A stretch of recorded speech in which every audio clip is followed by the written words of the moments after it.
Some cars give you a standard interior and then try to dress it up with overtones of sportiness by, say, adding carbon fiber pieces of trim here and there. Alfa Romeo doesn't have to do that with the 4C because where it puts carbon fiber on shows where the car naturally has it, in that trick chassis. Instead, then, Alfa Romeo takes what would be a pretty bare interior and adds comforts to it. There are leather seats, although if you specify the yellow exterior, you also have to spend at least £1,400 on these black leather chairs with contrasting yellow stitching, or £1,780 if you want them partially microfiber covered. A leather dashboard with contrasting stitching, meanwhile, is another £700. Alfa knows how to charge for options even on a car that doesn't have many.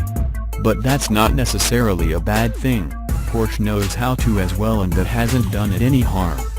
The seats themselves are supportive enough around the back, but some of our testers found they weren't low enough and were short in the squab, which is a pity because the driving position is otherwise slung nicely straight, with a central brake pedal that's good for left or right foot braking.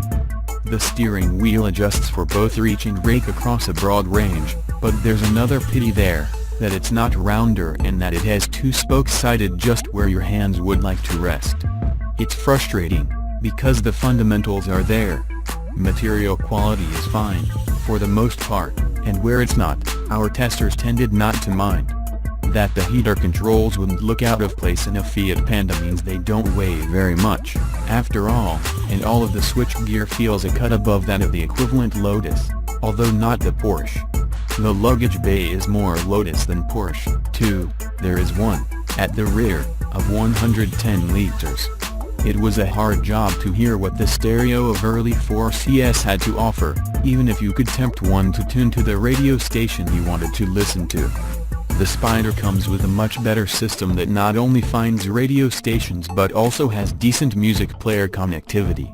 There's Bluetooth, too, so you can hook a telephone to it, but if you're doing any kind of speed, you and the person you're talking to won't hear a great deal of each other.